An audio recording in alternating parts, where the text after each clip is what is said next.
And I want to start by thanking all the people who have made this night possible. First, I want to start with the Technology Association of Oregon staff, starting first with Carrie Naoni. She is our new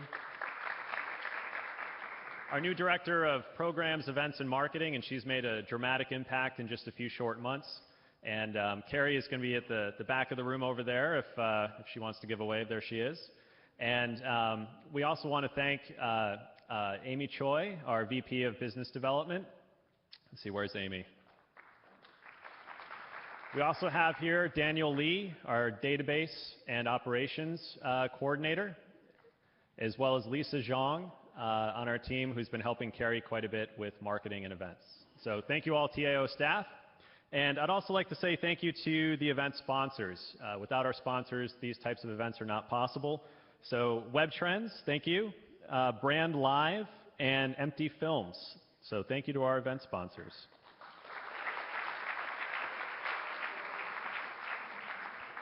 I also want to thank the Developers Forum as the series sponsors, including McAfee, an Intel company now, as well as Rally Software. Now, I also want to thank, almost most importantly, the TAO Developers Committee. They're a stalwart, if you will, of the organization, have put on consistently great programming over the years, and this event series in particular has been absolutely phenomenal. So thank you all in the committee. Also want to, last but not least, thank all of our presenters tonight. Having done an Ignite presentation a couple years ago, I can say personally it is probably the hardest thing to prepare for in terms of public speaking. You have to be really on point and on the ball. No pressure, presenters. And then finally, I also want to now introduce our esteemed MC for the evening, Sam Blackman. He is the Chief Executive Officer and co-founder of Elemental Technologies. And I've known Sam for a few years, and I can say that knowing him personally and professionally, that he's one of the most likable guys you'll ever come across. And meeting a lot of people within his organization over the years, that sort of personality and positive attitude is reflected in the culture of Elemental Technologies. For those of you who don't know Elemental, they're a venture-backed, high-growth software company in the area, and they're really focused on enterprise-level video streaming. They did work with the Olympics this year, and they're really on a tear. So Sam is also a guy who's very committed to his community. The fact that as a CEO of a high-growth company that he's here tonight and taking a bunch of time out of his schedule to kind of give back to the community is fantastic. Sam is a Portland resident, and he has two sons as well. So without further ado, Sam Blackman.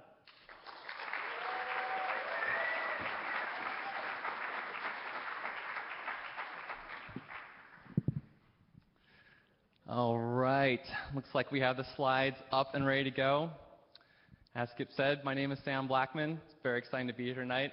Thank you so much to Tech America, or Technology Association of Oregon, for inviting me to be here.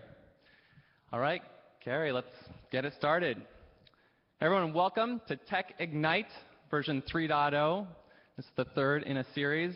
It's a very fun event. I'm not sure how many people have seen the first two, but it's an absolutely brutal presentation format.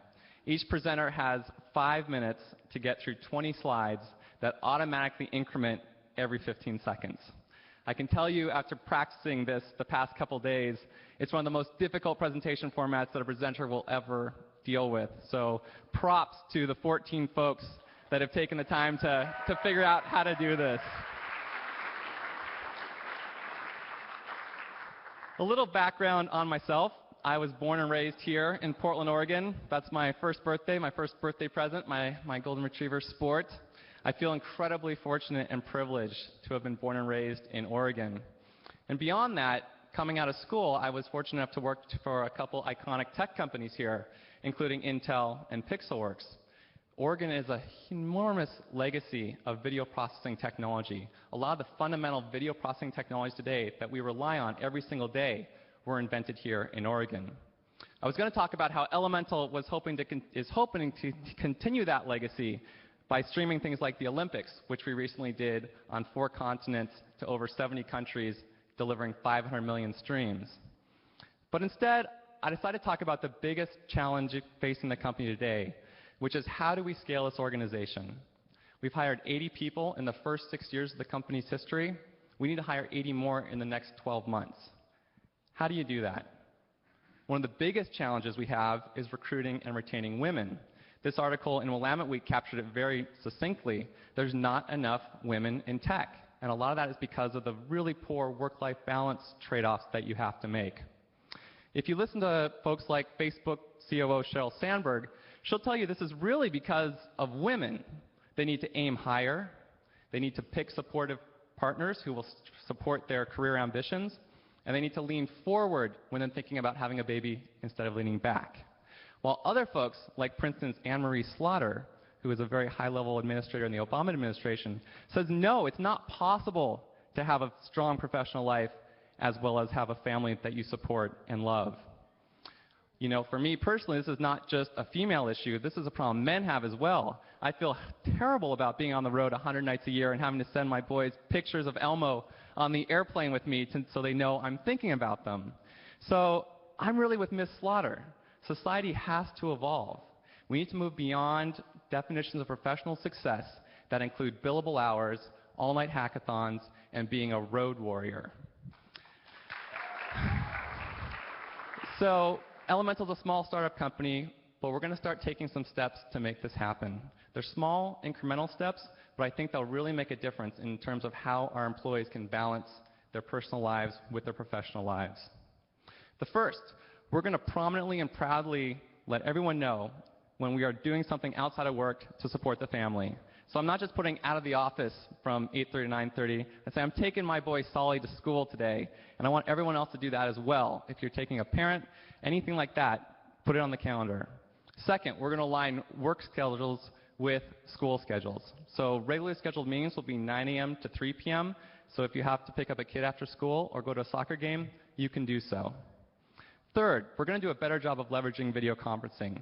This is technology that needs to get better. If there's budding entrepreneurs in the audience tonight, what we need is video conferencing that doesn't suck or cost less than $200,000 like Cisco telepresence. And finally, we're going to do a better job of celebrating personal achievements and accomplishments as well as professional achievements and accomplishments.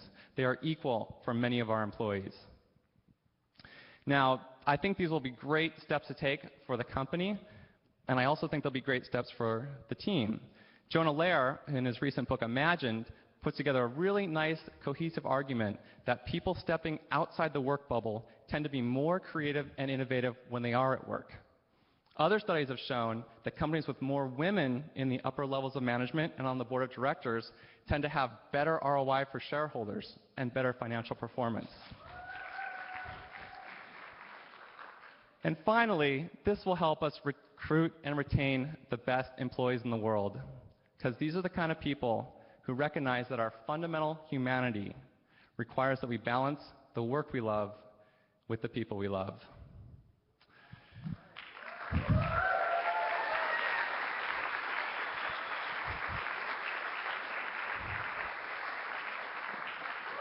Thank you very much, and I'd like to introduce Mr. Craig Calder now to kick off Tech Ignite version 3.0. Thanks, Craig.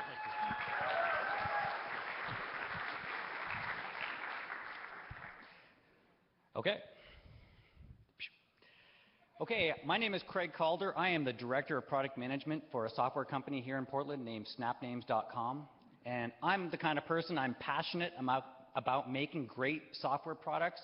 But one of the big challenges that I face every single day is that I have a team of people separated between 6 different states and 2 different continents. And it's really hard for me to communicate and stay on target with these people because it's just physically impossible to be close to one another.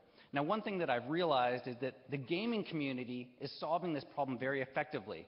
And I was kind of thinking, what is it about what they're doing that's so much better than what we're doing in business? And is there something that we can learn from this experience?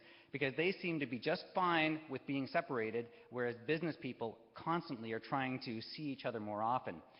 So what I'd did is I spent some time looking into, first of all, what is the terminology they use around gaming, and then what is it that we might be able to learn and apply to business.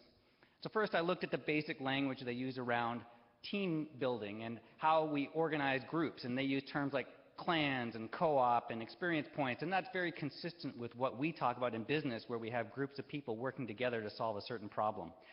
So the next thing I did is I went and looked into what are those key drivers, the things that make people excited about playing games, like why are they into that, and is there something there for us in the business world? So I kind of boiled it down to three things. First of all, there's this sense of connectedness. You know, we're all in this adventure together and we're trying to defeat some common enemy. 2, competency and mastery. So you want to get better, you want to brag. And 3, you want to feel like you're in control of what's going on. So the first one, in terms of like connectedness, I was thinking there's 2 pieces to that. Are we on the same mission, and do we have a way of communicating to one another? In terms of mission connectedness, I think that most multiplayer games do a fantastic job of making it very clear, this is the mission, and here's the part of the mission you're on. And so they break it up into pieces. And that's pretty consistent with how we would like business to be. So this is not insurmountable. We could go and figure out a way of really articulating the core ideas, but that's a place we always struggle. But in terms of actual personal connectedness, especially in first-person shooter games, I really kind of wonder if we should be mimicking that. In particular, meat shield. If you forget everything I say, meat shield, which is the purpose of holding someone up in front of you to take the bullets. Take that word home with you if you forget everything else I say.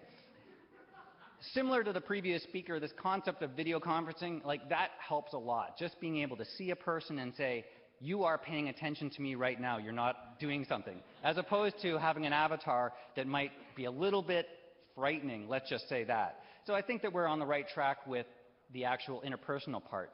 Now, that's unexpected.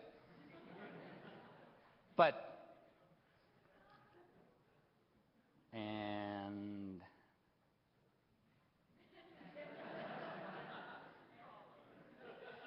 competency and mastery. So these are important attributes of the gaming world, and they're also very important for us in the business world. First of all, the concept of mastery, like we all want to get better in our careers, and the same thing happens in games. People want to get better. Now, one thing that you may not realize is that the difference between a good multiplayer game and a really great one is how good a job the designers did in lining up the reward system with what they want you to do in the game. And so that's really critical in business as well. So this is another piece of it. For example, if you're a game designer and you're thinking through what do you want people to be doing, you first have to think about, well, what is that thing, and then how do we reward it, and then how do we tell people how to get that? And that's complicated, and that's part of what makes gaming very complicated to build out these fantastic games. The last piece is feeling in control. Now, this is pretty hard for us in the business world, because I would say that we've actually headed in the wrong direction with technology. We seem to be applying more technology which controls people more, not giving them more control. Clearly, people who are online, they like this feeling of control, but of course they work within some boundaries. They can't just go and destroy the environment for everybody else. They can be berserk, but they can't destroy the environment. So I think that there is something definitely there for us all to learn.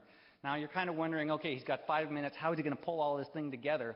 And what I wanted to introduce is this concept I have where people would be working, but in a game type environment. So in my example that you're about to see, this user is playing the game, but they've actually managed to file their TPS report.